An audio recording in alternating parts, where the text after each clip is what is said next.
by the way, wine is another example. So you brought this bottle of wine. Let's just assume it's a cheap wine. Fair? That'd be correct. Yes. Depends what you. It's fine. It's good Australian wine. Good for us. We haven't adapted too high yet. So. That's right. No, but it's a good strategy, right? You start buying expensive wine, soon enough you're not getting necessarily more pleasure from it. You just get used to a different level. So here to cheap wines. Yeah, cheers. L'chaim. L'chaim.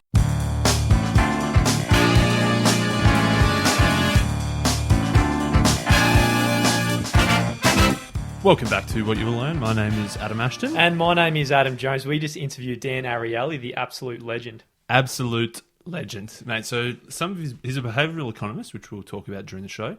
Books include Predictably Irrational, The Upside of Irrationality, The Honest Truth About Dishonesty, and a brand new one, Dollars and Cents. It's got a Netflix doco called Dishonest, which is phenomenal, definitely worth a watch. Heaps of TED Talks. He's a jet. Absolute jet, man. This would be my favourite interview we've done, I'd say. Yes, we're with him, sitting next to him. He turned our not great questions into phenomenal answers. Smashed a kebab in about 3.5 bites afterwards as well. Yeah, and just enjoyed the ballet. I love the ballet. Just an absolute weapon of a man. He was sick. So good. Yeah, hope you guys enjoy it like we did. Here is Dan Ariely, the absolute man. Danny!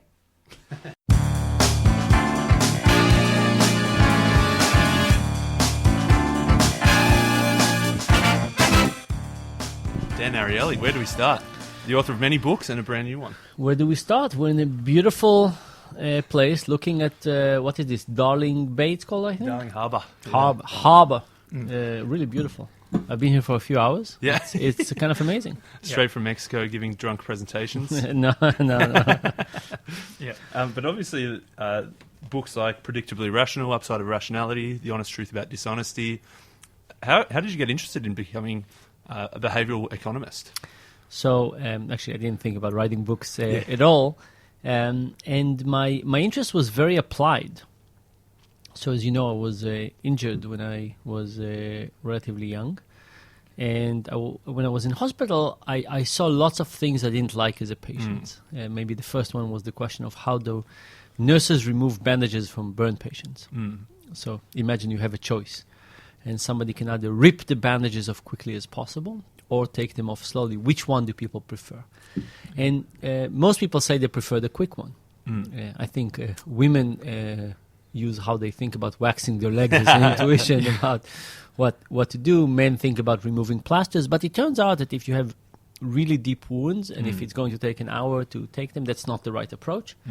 But the nurses were sure that the ripping approach was right, and I didn't like that approach. And my whole starting point was about, let's look at all the things that we do wrongly. Let's look at the places where intuitions are pointing out in the wrong direction. Because you see, the nurses in the burn department thought that their approach, the ripping approach, was the right approach. And it took me a long time to study it to realize that they were not correct. Right in the beginning, it was just my intuition against theirs, and they were experts, and I was just one person.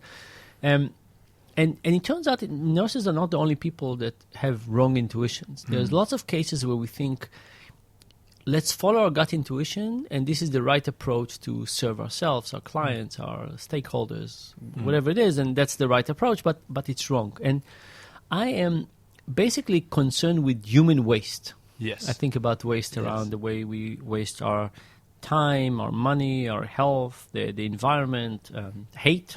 I don't know how to, and all the places where we make the wrong decisions. And if we understand them better, then we can come up with mechanisms to do things in a better way. That's my basic approach. So I'm not like a real scientist. I'm a scientist, right, by profession, but it's not that I have like one topic that I want to study for the next 30 years. I just want to improve the way we live a little bit. Nice. And so I guess the first book, Predictably Irrational, is it economics, which I did at university, says everybody's rational, they weigh up all the costs, all the benefits, and make the most rational choice based on that. You said that's very much not true. That's irrational, but we're irrational in predictable ways. Yes. So I guess one of the things I liked was the relativity chapter, which I think maybe why Adam's teamed up with me, and that looking for girls, the A, the A minus, Oh, the B. I don't think so. You got a tall white He guy is, and a he short is. Asian guy. Yeah. It's tough to distinguish. They're two very different. But if you've got two tall white guys and one's a little bit better, it's easier to choose. Yeah, it's Are been you very saying well. he's only a little bit better? Pretty much? I think that's spot on, Dan. So relativity turns out to be a general strategy of the brain, right? So it's all the way from visual illusions, right? You remember this illusion when you have two circles, one surrounded by little circles, one surrounded by large circles. The one surrounded by little circle looks bigger in comparison. It works on food. I don't know if you know this experiment with the soup bowl. Yes. Right? Brian Wensink? Exactly. Yeah. So you have one condition, you give people soup and they eat the soup, and you say, you want more soup? And they say no. You have a second condition, you give people the same amount of soup, but they don't know it, but the bottom of the soup bowl is connected to a hose, and it's connected to a big vat of soup, and as people eat soup, you push a little bit more soup in, and you always push it slower than they eat. So it goes down, but it doesn't go up the amount of soup, but it goes down slower than it should. And people eat 72% more soup. Wow. And you stop them because, it's an endless soup bowl. and you say, okay, stop now, and say, are you still hungry? And people say, yes, I haven't finished my soup. And what it means is that we compare the soup to, not to the absolute amount of soup, but to the bowl, right? And so we compare things in relative ways to everything, including attractiveness and including money, right? So think about kind of the classic experiment or study. You go to a store and you're buying a pen, and the pen is $15, and the person that, as you check out, the person said, hey, just so you know, there's another store 3 blocks down, belongs to the same chain. They have a sale on this pen. Instead of $15, it's $10 less, right? And you say, if you want, go ahead and buy it. It's the same chain. Most people go. I mean, the vast majority of people say, how can I give up an option for 3 blocks to save $10? Example number 2, you buy an Armani suit. It's $1,015. The salesperson said, hey, by the way, we have a sister store, the same chain, everything. They're selling this same exact suit on discount. Instead of $1,015, it's $1,005. Would you walk 3 blocks? And most people say, how could you not? And even the very stingy, even the people who said, yes, I will walk in both cases, don't feel the same, right? The first one feels 2/3. How can you not walk?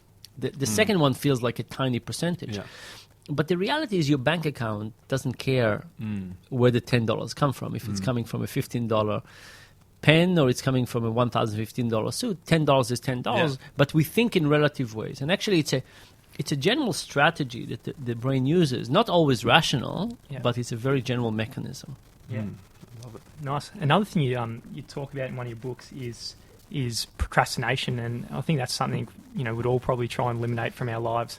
But so why do we procrastinate, and how can we, stop doing it?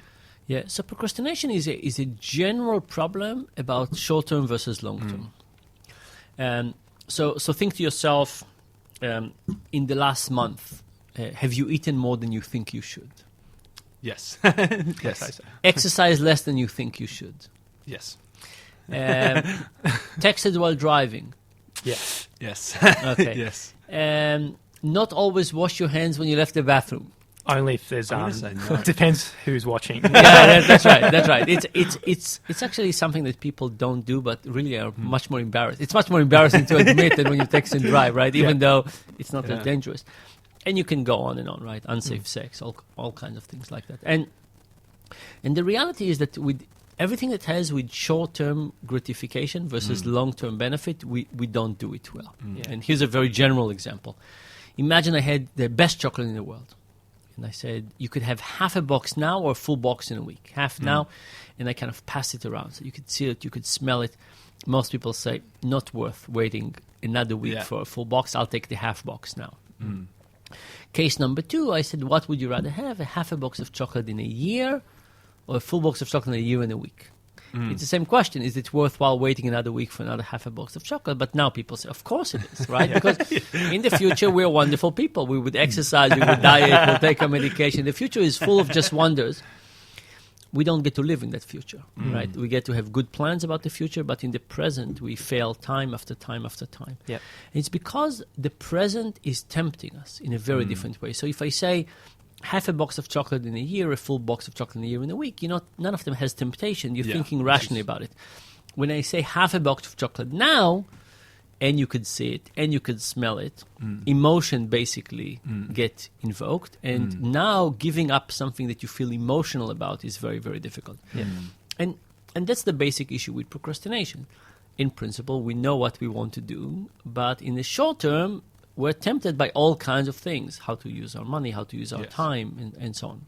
And what about at the global level and how we're looking to the short-term gratification? Do you think this is why, I guess, some of the problems in the world, like global warming, exploiting the world's resources and just, the short-term gains and not thinking about the future, future assets we need to have? Absolutely. So the first thing to realize is that we as human beings are not designed to think long-term. Yeah. Right? That's the first thing. The next thing to realize is that the systems that we have created are almost by designed to take advantage of that. So think about the capitalistic system who is worried about quarterly earnings. Right? And one of the principles in behavioral economics is that we make decisions as a function of the environment that we're in. Yeah.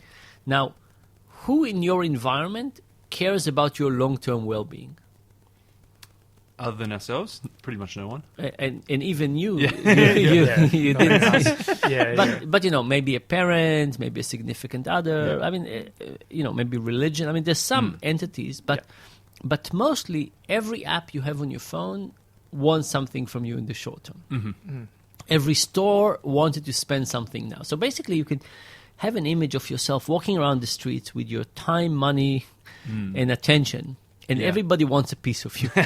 and they want a piece of you now. Yeah. Right? So you could say evolutionary, an orange tree doesn't really care about you that much. Right? But evolutionary, when you have other players that are trying to maximize their short-term quarterly earnings, basically they all compete for our time, money, and attention. And they design the environment in a way that would get us to fail. So if you think about the regular supermarket, a supermarket is not a natural entity.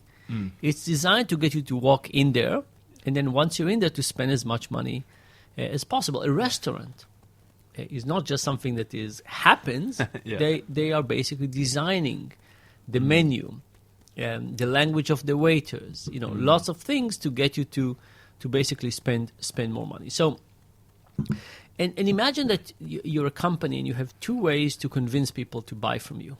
One is to appeal to people's logic. The other one is to appeal to their emotions. Which one is the easier one? Emotions. The emotional one, right? Why? So if you think about emotions are kind of these programs that are designed by nature, right?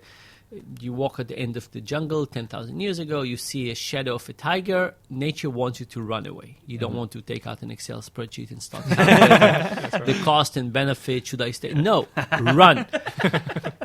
So emotions are a kind of executable program that basically are ignited by something else and gets us to act in almost in a pre-programmed way. Not always perfectly, but that's the general approach, right?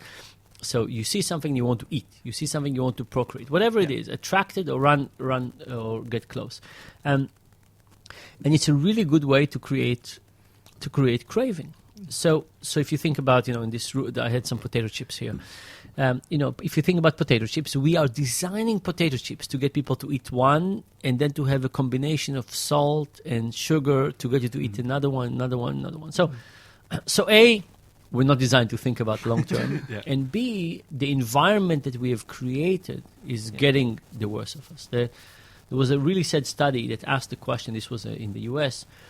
What percentage of mortality is either caused by or accelerated by bad decisions? Right, so driving drunk and killing yourself is one example, but smoking. I mean, there's lots of other things as well. And what they estimated was that 100 years ago it was less than 10%. Think about 100 years ago, how could you make a bad decision that would kill you?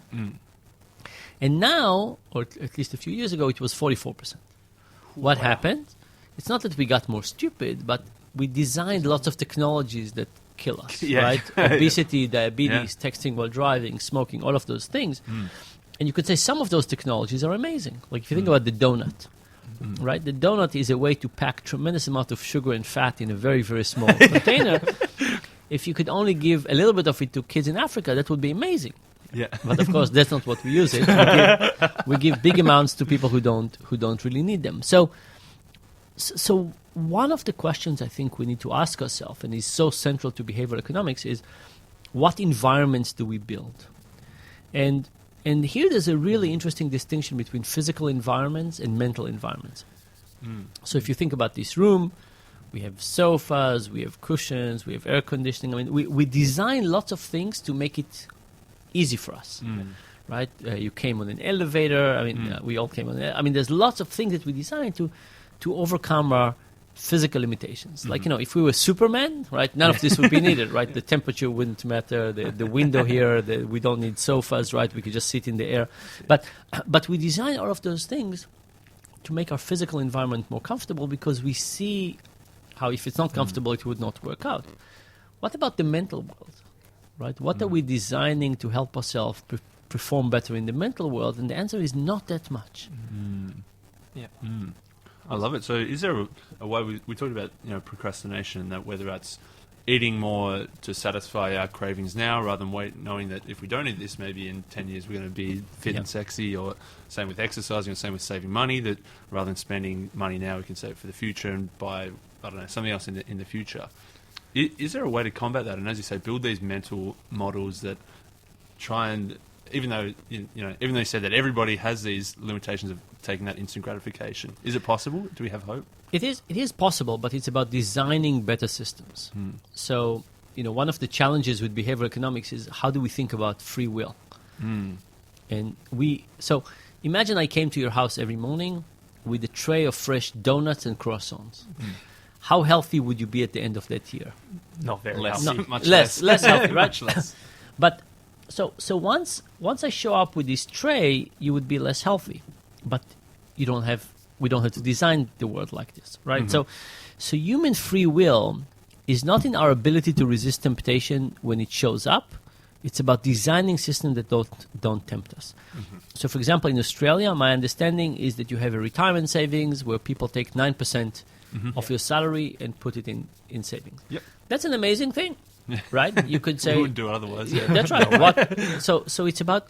And this is a design of a system, right? And you could say, let people make their own decisions. People are rational. They know what they're doing. Let's pay people 9% more. Yeah. And people could choose at the end of this month, at the end of each month, people could choose how much they want to put in retirement savings. Or you could say, let's not even bother people with that, and let's make it's a very paternalistic perspective, right? But I'll tell you something else. As the world is becoming more complex, I think we need more paternalism. So think about the world in which saving is really complex, right? All of a sudden, our life expectancy has increased. The cost of healthcare has increased. How can we ask each person in society to figure out for themselves the future costs of housing and healthcare and the expected longevity? Really tough.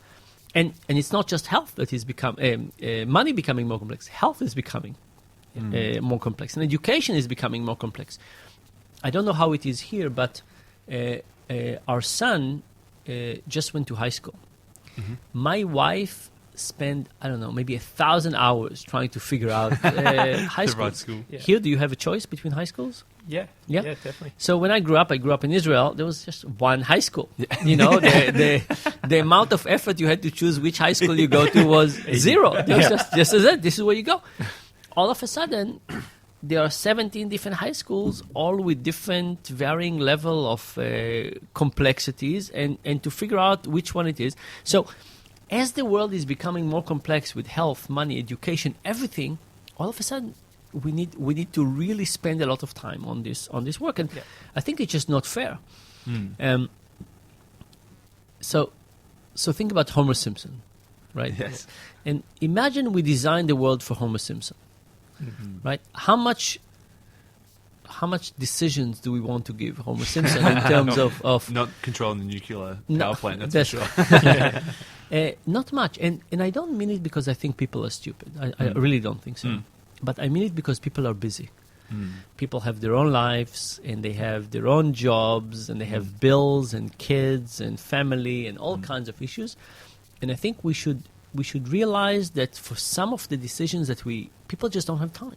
Right? People just don't have time, and because of that, we should design systems that basically are almost guaranteeing that we would behave much better. And it means restricting our ability to fail.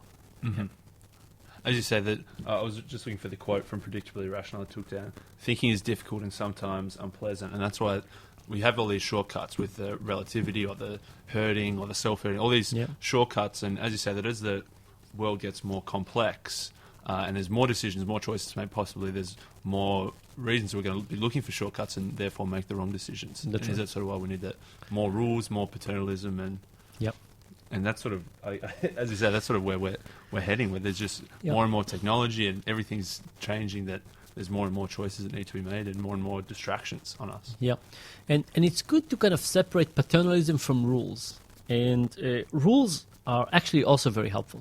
So personal rules, right? So think about diets. Diets are really hard to keep because it's always another forkful. Right? When exactly do you stop? Yes. Right? I'll eat only half of that cake. Right? How does that exactly work?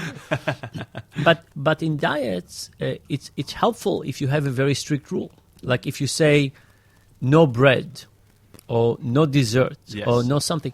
Now I know we're drinking wine, but it's like Alcoholic Anonymous. Right? I'll pour some as well for myself.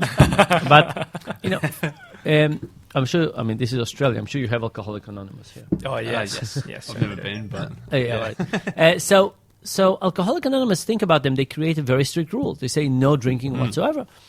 You could say, why not say half a drink a day is fine? Yeah, and that's the rule. Yeah, that's because if that was the rule, you know what will happen, right? There'll be a market for really big glasses, and people would say, "Oh, I'm not drinking in 2 weeks. I'll drink now." That glass, we will trick ourselves. We will trick ourselves. Yeah.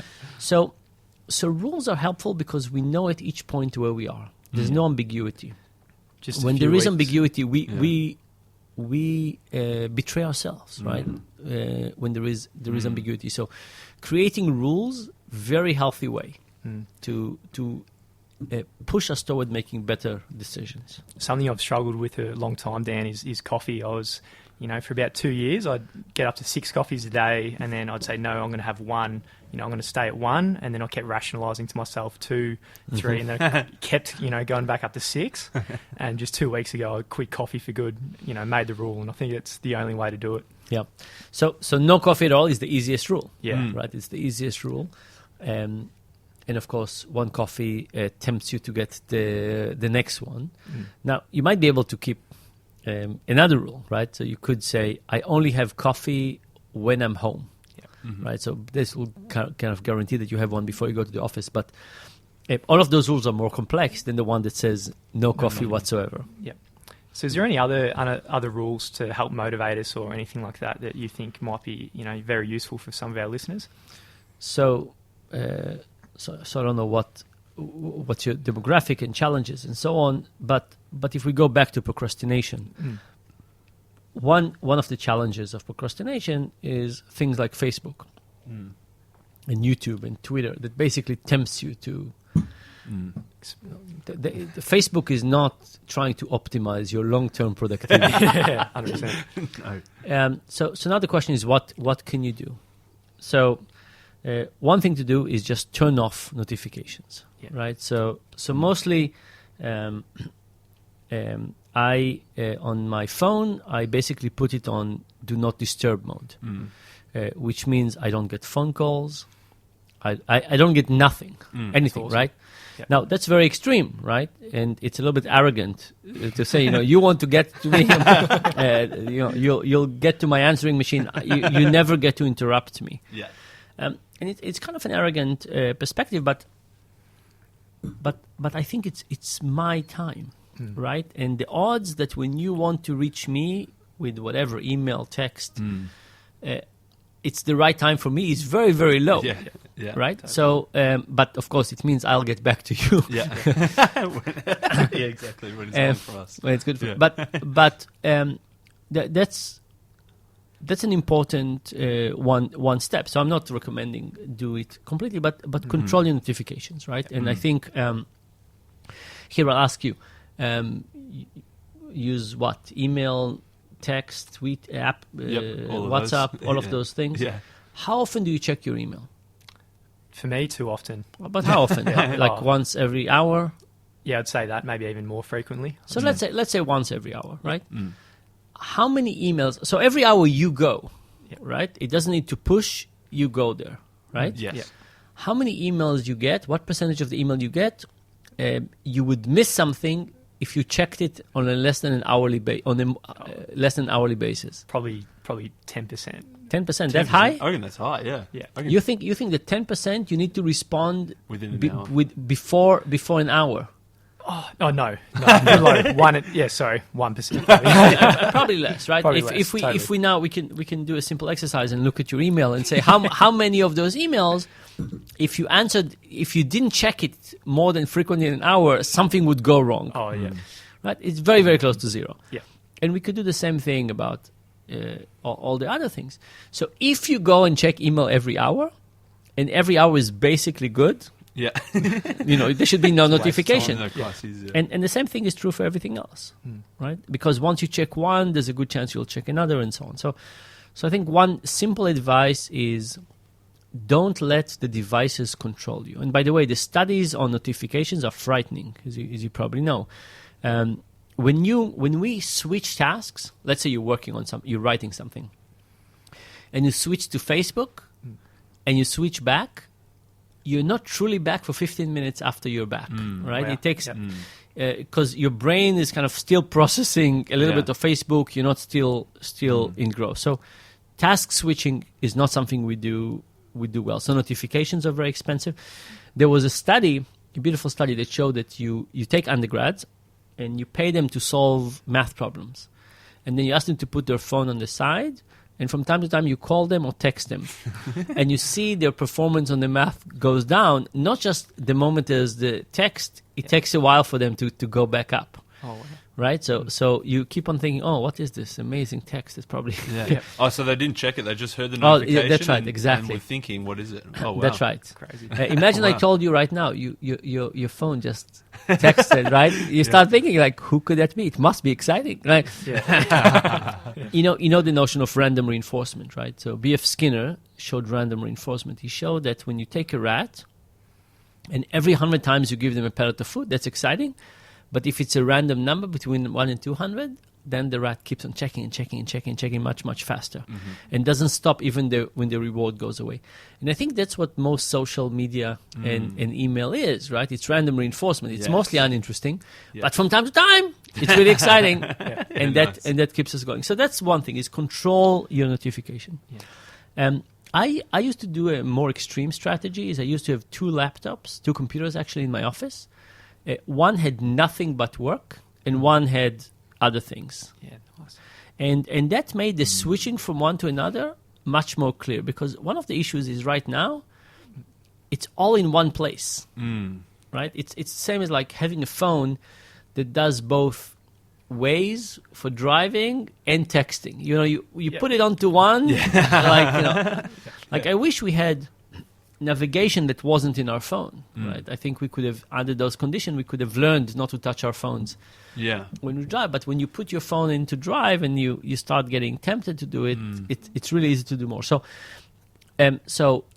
control notifications, control your work environment, right? Make the switches deliberate. And then another one is to take the precious hours that we can focus on highly and make sure you use them correctly.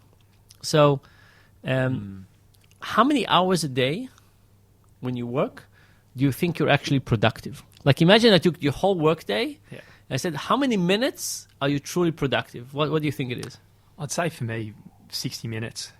60 minutes? 60 minutes to 2 hours. 60 I was minutes going to go a little bit higher, but maybe I was just overestimating. Truly better. I would be surprised if you get more than 60 minutes. Yeah, Actually, wow. for most people, I think it's not. So here's an example. Imagine that you wrote 750 words a day. You were trying to write books, and you wrote 750 words a day. How many books a year would you write? Are they 750 good words you don't have to cut down? Yeah. You're right. I'm trying to do the numbers in my head. So an average book is 75,000 words, right? So it means that every 100 days you would write a 3.5 book. books. Yeah. Yeah. Very few people get to this productivity. Yeah. Right. In fact, if you now 750 words is what, maybe 2 paragraphs? yeah. Yeah. It doesn't sound like a lot, but we almost never get there, Yeah. right? Because we either wait for muse to strike, or we have temptation and so on. So if you get to the office, and most people are productive for the first few hours of the day, if you get to the office and you basically don't start Facebook, Twitter, and so on, and you just pick the thing you want to work on, and you just work on it for half an hour, you'll be shocked by how much your productivity is increasing. I don't know if you fly a lot, but lots of people who fly say that their productive hours is on flights. That's just No terrible. distractions. That's just like such a awful thing to say, because you're sitting in this uncomfortable seat, shaking, and you're saying that's the most productive thing, right? But it's about not having distractions, right? And now we of course add Wi-Fi to flights, and now we're taking that productive time as well. So I would say control your notification is number one. Control your work environment. Realize the task switching is really costly. You want to take a break? Close your eyes and meditate or do something. Facebook is not equal Not a rest. break. Yeah. It's not. That's It's not not a a mental break, even though you think it might be. And then pick your productive hours. For most people in the morning, but you might not be for you, and protect them. We don't have that many productive hours. So there's lots of hours that you could futz around and answer to emails and check YouTube and so on. The productive hours are things to keep sacred. Nice. I think so. Obviously, you got your new brand new book, Dollars and Cents, which we haven't read, but I'm guessing is all about money and stuff. So maybe a transition sort of story is from the Upside of Irrationality, and the bigger bonuses don't necessarily lead to better performance, and often it's the inverted U, where yes, for a little period of time, more rewards equal better performance, but then it gets to a point where those increased rewards hinder performance. That's right. And it's basically about stress, right? And bonuses, if you think about the theory of bonuses, what are we saying when we give people bonuses? We say we hired people, but they don't care enough. Right? For some reason, the salary that we give them is not enough. The ability to keep their job is not good enough. The fact that their boss cares about it. The fact that their colleagues depend on them. Yeah. All of that is not enough. What we really need is to put a little bit more money, and then these people would think about this money all the time. And by thinking all this money all the time, they will work harder. These are some serious set of assumptions. Yeah. Right? And you can ask whether it's right?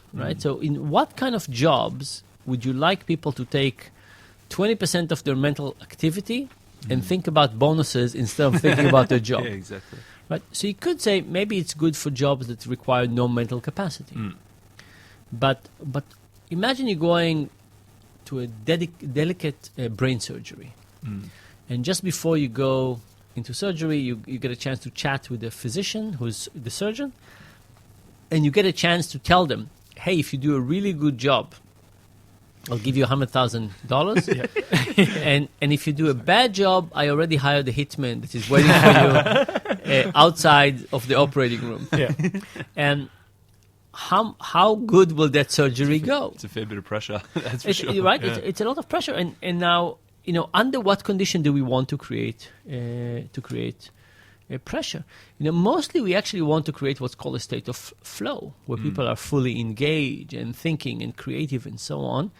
And it's kind of interesting because I think that the metaphor we have for bonuses is a metaphor of physical labor, right? You want me to, I don't know, lift some weights or run or jump or do something. And if I care more, I could do more. Yeah. But can we really incentivize creativity and memory and thoughtfulness, completely unclear. Actually, it's mostly damaging. Yeah. Right. So you can see how, like, imagine it was you, and I said, oh, you can get a bonus of up to 10 times your salary if you'll do better. You'll opt for that system because you can get paid so much more, sure. and it feels more fair. Right. I'm not just getting paid an outrageous amount. It's a bonus, right? Yeah. It's promising. So we've created this system which I think is about bypassing fairness rather than about the real reason, but I think it's incredibly inefficient way of allocating resources for performance. And anyway, lots of things to say about that. Yeah. So in Predictably Irrational, we talk about social norms and market norms. So should they be giving bonuses in the form of social norms instead? Okay. So when we talk about bonuses, there's all kinds of reasons for bonuses, right? It's a very murky kind of logic. One thing is from an accounting perspective, right? So imagine we all run a company, and we just don't know how successful the company would be. So we don't want to promise everybody a fixed salary. We want to do some revenue sharing at the end of the year. That's a very reasonable way to allocate salaries, to say, we're just not sure. Yeah. We'll see how the company does, and we give more if we make more money. That's perfectly fine. Then we have this notion of incentivizing behavior. We say what we want you to do is to think about the bonus all the time and therefore behave in a better way. That one, I think, there's just no evidence that this is working, and this is where actually social rewards do work much better, right? So now imagine that the question, the real question of motivation has to do with goodwill. Right, and as we move to the knowledge economy, we depend more and more on goodwill. And ask yourself, how do you get goodwill of people? And money is actually always backward-looking. It doesn't create goodwill, right? If you give people a big bonus, to what extent do you create a sense of gratitude? Not that much. You create a sense of entitlement. You create a sense of, here, I've done this. You're paying me back. What creates forward-looking goodwill? That has to do with human relationship, feeling of reciprocity, all of those things that come much more with gifts than with money. By the way, they could come with money, right? So, for example, imagine you worked for me, and I'm guessing you don't have kids? No. But imagine that I said, okay, I'm going to create a fund for you for your future kids and for their college education. That's forward-looking, right? If I paid you, I said, oh, you did so well last year, here's a bonus. It's backward-looking. You don't feel you owe me anything. I just paid you back what I owed you, right? Yeah. It doesn't create any sense of, oh, my goodness, this guy who we work for is incredibly kind and generous, and we want him to do better. It basically is a sense of entitlement. Yeah. Okay, I got this, and you paid me. So gifts and forward-looking ways of distributing whatever it is creating higher motivation. Yeah. That's interesting. I'm thinking, is there a point where it gets too far where they're not? I'm thinking, if you say you're going to pay for my kids' college, where that's 20, 25 years down the track, and I think, I've got to hang around here for 25 years now. Am I too deep in there? So it's not about this rational thinking about what is it. It's about the sense that I care about your long-term well-being. Nice. Right? So think about what the signal is, right? You work for somebody and you say, this person cares about what will happen to me in 25 years. That's actually an amazing signal, right? Yeah. So imagine you had kids who were 17. They were going to college next year. It wouldn't be that long in the future, but so you would say, but Definitely, it's actually for you when you don't have kids. It's extra thinking about your long term, and it's a signal on the fact that I plan for you to be around for 25 more years. Yeah. Right. So you're right. From a rational perspective, you say, why do I care? But it puts a relationship in a really long-term perspective. Nice. One of the other money things from another book we did, well-known, The Richest Man in Babylon, in that where necessary expenses seem to always go up, and our idea of what we think is necessary goes up. So when we're living at home, necessary expenses might be lunch at university or college a couple of times a week, maybe. When we move out home, then necessary becomes rent, and maybe then it's eating out once a week, and then as we get a pay rise, a necessary expense is breakfast twice a week or a fancy lunch. Does that sort of tie into this? We're rationalizing up that, I've got more money, so this is definitely a necessary weekly expense I have to do all the time. Yeah, so this is what is called hedonic adaptation, and it's one of the things that it's a huge problem. And so, first of all, let's say a good word for hedonic adaptation. Hedonic adaptation, in principle, is not a bad thing, right? So you look at somebody like me with a bad injury, and you say, "How miserable is my life?" Not that miserable, right? Imagine that. Just think to yourself, what would happen if you got injured to the same degree? 70% burn, 3 years in hospital.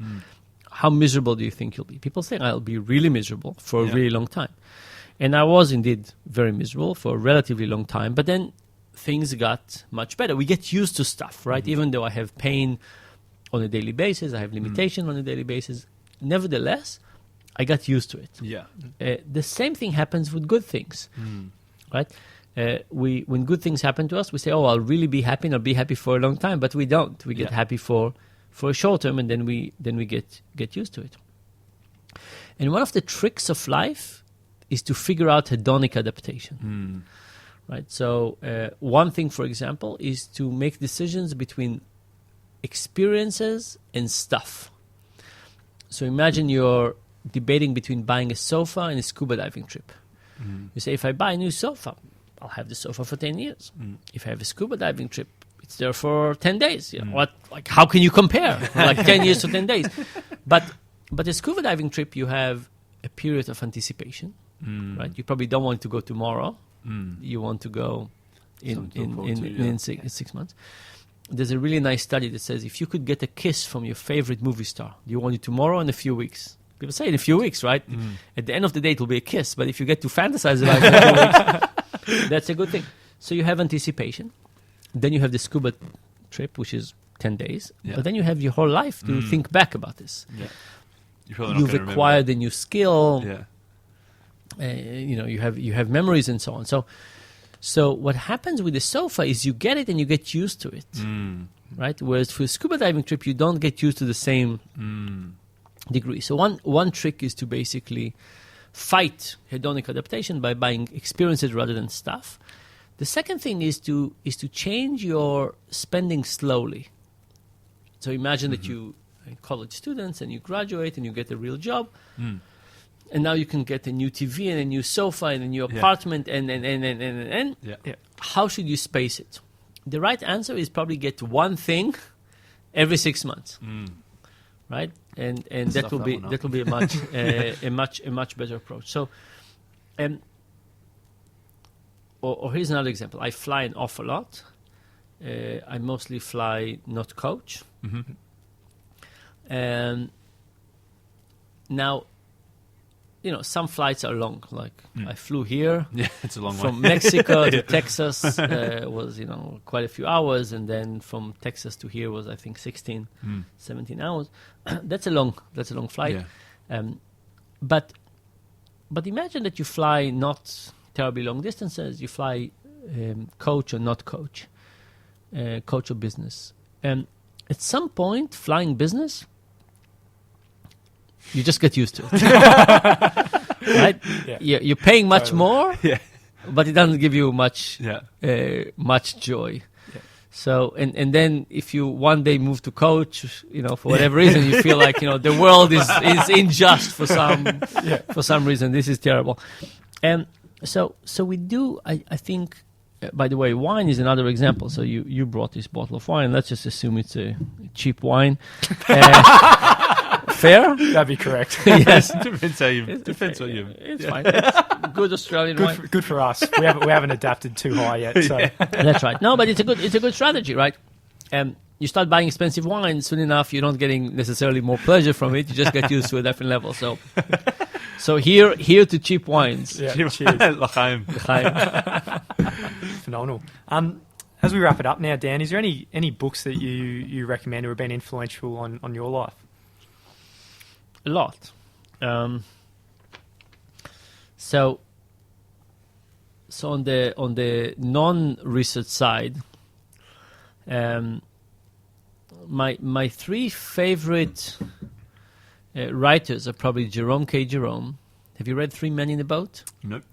It's An amazing book. I mean, he died many years ago, but it's a great. P.J. Woodhouse, completely inappropriate these days with the issues of sexual harassment and the relationship between men and women, and Douglas Adams, and which you probably read, right? The Hitchhiker's Guide to the Galaxy. No, I haven't read it either. Really? It's in the movie, and I Okay, heard no, the book's much you better than the can't movie. look at the movie. So those are kind of my three favorite. It's not just fiction writers, but these are people who basically kind of give you a perspective on life through fiction, which I find incredibly useful.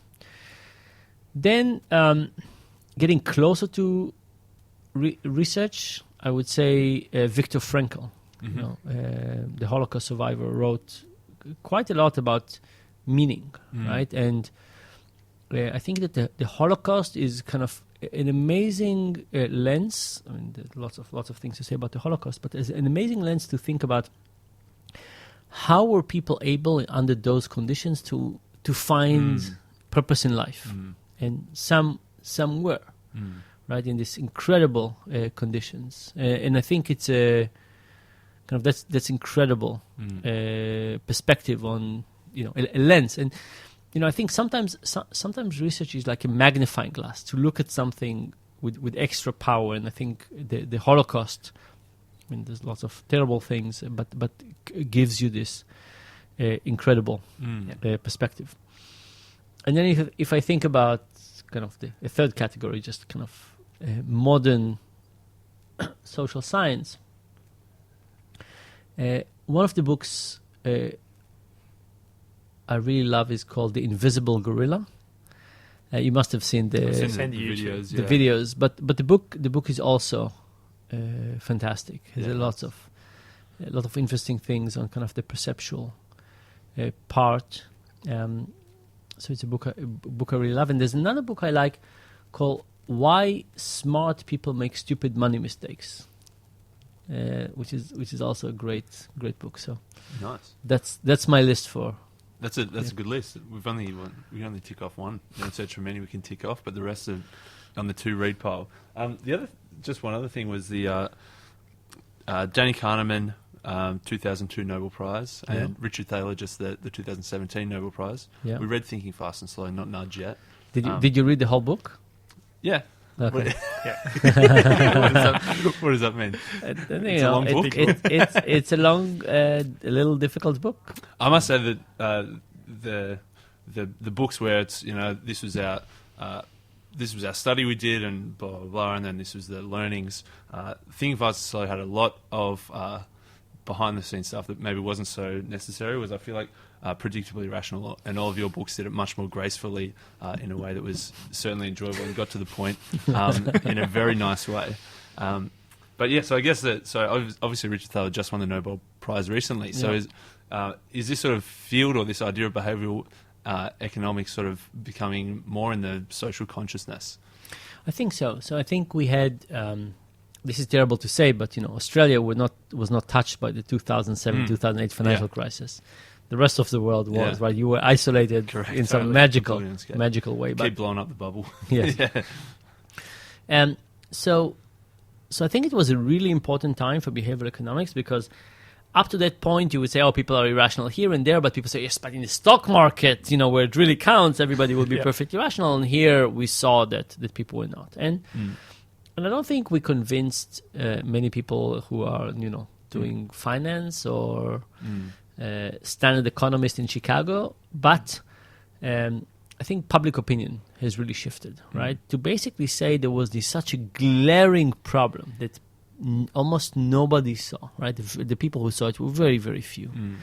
I think kind of changed public opinion. So I think that behavioral economics is kind of winning the public sentiment idea, not necessarily winning the battle in every economics department in the world.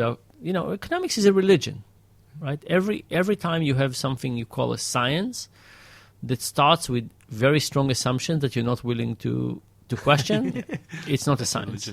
It's religion, right? So if you say we assume that people are perfectly rational, that they are transitive and they have complete preferences and so on, it just means you're not scientific about it. So I think, if you have strong assumptions, nothing would convince you, and we have some of those people. And the truth is that economic theory is very beautiful, right? When economic theory started, like the rational theory started, everybody understood it was as if.